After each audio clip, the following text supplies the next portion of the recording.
It's Friday morning coffee with Justin from Elevation Homes. It's been a while, bud. How are you? Not bad, not bad. Yeah, it's been. I think we've been off for 4 weeks or something like that. But I mean, yeah, it's been super busy latter half of the summer, and but yeah, it's good to get some media back going again here. I want to talk about the housing market right now because I know I recently saw that you just sold another home. You're always busy that way, but it seems to be in flux and changing with interest rates kind of bouncing around. What is a contractor? What are you seeing in the housing market right now as of September 1? Well, I mean, there's still a little bit of influx. I mean, people are starting to, I guess, grasp the or accept the idea that okay, this is this is our interest rates now, and this is what we kind of have to deal with. Maybe possibly more.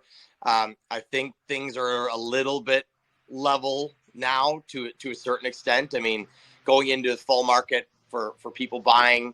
I mean, I would say you can be pretty confident you're going to kind of stick where you are. And we actually were um, dealing with this topic when we sold Oak Hill because there's extra stuff or extra work, I should say, that the new buyers uh, wanted done outside of the actual deal itself.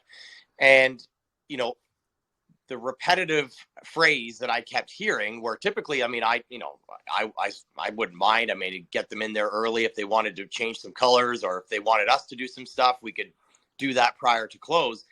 But I kept by real estate professionals, I kept getting reiterated that let's just wait till that deal is physically closed, on account of there's been a handful of stories out there where the interest rate has climbed the day before closing and they actually can't do it. And Wow. uh, and there's been, and it's not been one or two. I mean, it's been, substantial amount of stories where people are settled, they're good to go, their lenders are in place, and they've even sold their house. And in this case, my buyers at Oak Hill have sold their place. I mean, they're good to go, and I don't suspect we have any issues here. However, over the summertime, I've heard of a rate hike that just pushed people just over the bridge, and they could no longer they're no longer qualified for the purchase price. So then either something has to happen. Either the seller's got to drop it 50 grand to get them back in the deal, or they somehow have to come up with actual cash capital to make up the difference. And in most cases, some of these deals are already stretched because people are trying to get the most bang for their buck, and it doesn't happen. So I keep getting advised, we can't do any other work on this place until like literally they own it.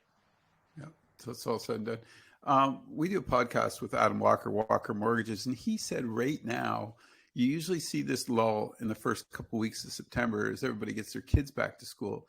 Then you see the market start to pick up again. Yeah. It's a two-part question. There's that. Is that true for you guys as well? And is inflation affecting it? So part two would be the inflation because you're seeing that. Well, I think it was 3%. I think it's more than that, really what you're seeing in grocery stores, but it's affecting people as well, isn't it?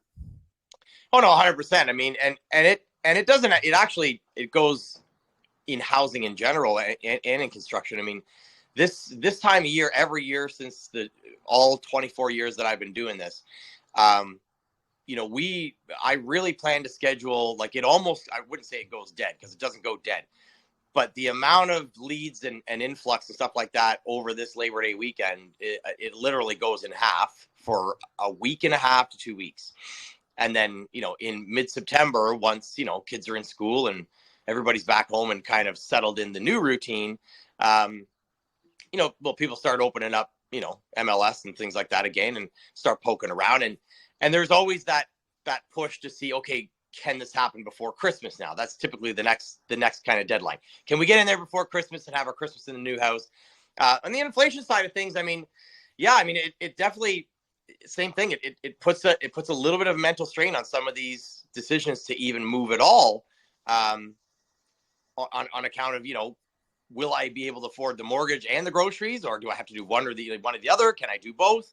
Um, should I just stay renting? I mean, there's a lot, and I know quite a few people that are attempting the exit from rent into, home ownership because, rates are high, but the actual prices are lower.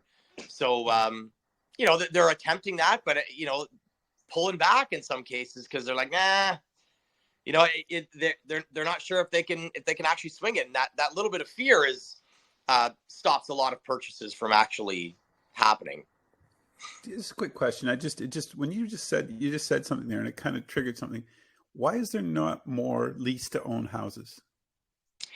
Yeah, that's a good question because I mean I have many concepts. I mean I don't actually we've never done one, but we've been me and my partners have been talking about this rent to own, lease to own thing for like 3 years, especially on multifamily units and attached town and stuff like that. Because as a builder, it's actually semi beneficial because we actually hold, we build the things and then we actually get to hold the mortgage and the equity included in that for a little bit. So it's kind of beneficial to us because we build up equity for a year, 2 years, however long we plan to hold the building. But on the flip side, it gives you, whether it's a 1 year lease to own or a 5 year lease to own, and you're banking money in towards that potential down payment or mortgage.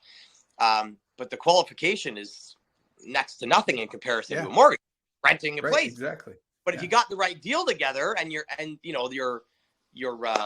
landlord or your building owner is actually allocating some of that rent or lease money to a down payment towards that actual house, I think that's a hell of a good system. And I don't know. I actually don't know why more people don't adopt it. If there's some kind of, I don't see many downfalls.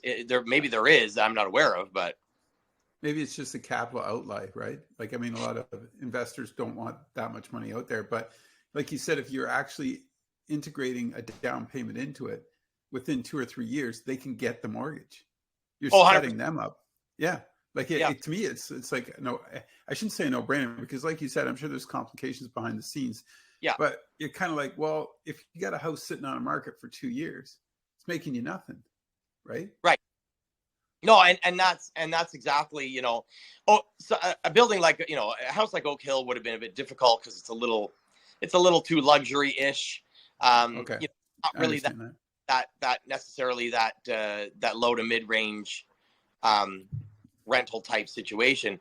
If we had rented it, it would have been a higher end rental, and thus, I mean, if it's a higher end rental, that kind of client would either be renting it for work, or some reason other than they couldn't afford it, kind of thing, right? So, however, go ahead. I was going to say, when you look at all the people trying to rebuild a credit rating. Right. Here's an opportunity, right? Yep. Yeah. I mean, really, you're out nothing because in a year, if they say, I can't do this, they're out, and you just you redo it, right? You do it over again, but you're getting that income from them.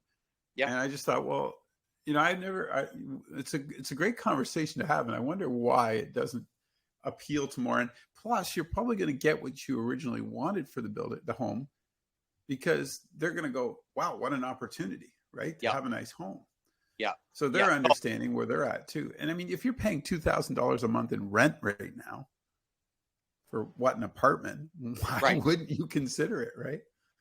No, I honestly, it's something that I've, and to be honest with you, once these current, we're on our last house for 2023, angling is getting painted right now. So you'll be seeing the video walkthrough of that like any day. I think we're actually scheduled to do the pictures on next Friday. So I mean that real estate video is going to be fantastic. So we'll have a virtual walkthrough and of the grounds and of the property and I mean we got a handful of little things to tidy up, but that won't stop the pictures.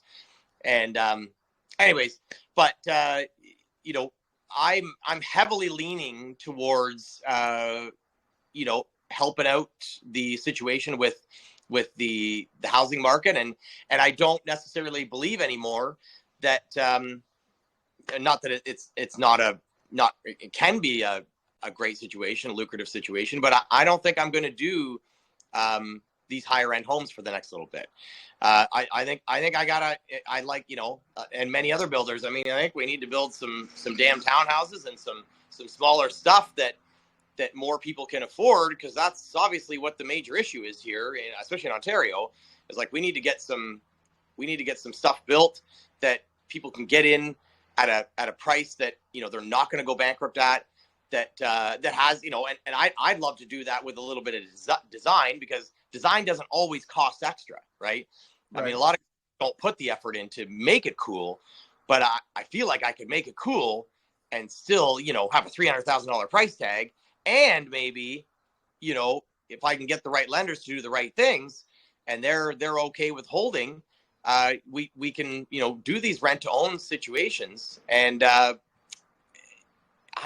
feel like it's, yeah, like I said, it's a no brainer, because if the building is getting paid off by the rent, Right. and $5 of that rent is going towards this person's, you know, trust down payment, and everything is getting paid off, and the thing's appreciating every second that it's finished, how the heck is that not a good deal, right? And it takes the mortgage qualification out of the situation. I'm sure there's mortgage rules that will be implemented by every level of government possible to make their money. Yeah.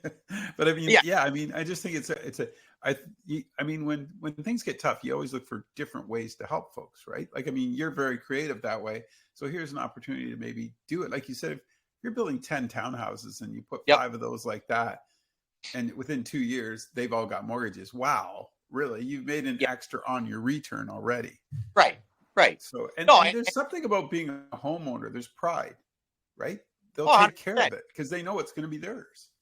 And that's exactly what I was going to say. Like if they know that's coming to them one day, if they have a contract that says, yeah, I'm renting right now, but this is going to be my place, you know, they're going to cut the grass, and, you know, they're going to hang pictures on the walls, and they're not going to, you know, smoke every corner in the house, and all that kind of stuff, right? That a typical renter will see. I mean, some renters take great care of their place, but on a whole, it's a hotel, right?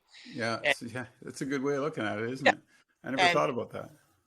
So I think it's great, and I don't know in what format or what capacity I would look at doing it, whether it be you know, fourplexes and townhouses, something like that. But you know, obviously, you know, I'm not rich enough to hold these things, but I know a couple guys that are. You know, if they're down for that definitely make it, you know, some kind of a dent in some kind of market in some municipality somewhere. But I mean, if every builder my size, you know, small to mid-sized guys did a 10-pack of houses, you know, that'd be 4 million townhouses that would go up. And Doug would be happy then, wouldn't he? The Premier wants more housing. So there you go. Yeah, you'd probably be okay with that. Thanks for doing this. I mean, you're busier than ever. I know that. Give the folks your email if they want to get a hold of you, or how they can reach out to Elevation Homes. Maybe there's some renos that are coming. Like you said, you're focusing on a lot of that work come in the fall. I know you're busy, but it doesn't hurt to have a few more on the waiting list, does it? No. I mean, there's always, you know, we book our big projects, but like as most people know from you know, watching TV and listening to this, and I mean, there's always holes. I mean, there's times we can't work on the big projects on account of we had trades in there or whatever. So we've got lots of big projects booked, but we are actually still have a bunch of holes for basements in the winter, because that's I love doing those things in the wintertime, man. Like, last thing I want to do is be outside framing a house. So yeah, those winter interior renos, we still got some spots for that. You know, beginning of December.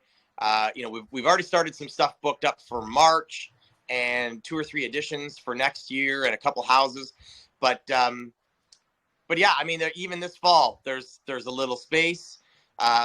Early after Christmas, there's all kinds of space, January and February, and we usually run a bit of a discount that time of year because everybody's kind of, you know, got the credit card punch from Christmas. But if you got room left on that bugger, I mean, don't worry, we'll take it, and we'll give you a bit of a discount too, right? We'll come and help you. Yeah. Justin from Elevation Homes, folks. I'll see you next Friday, man. Take care. Have a good weekend. Thank you. See ya.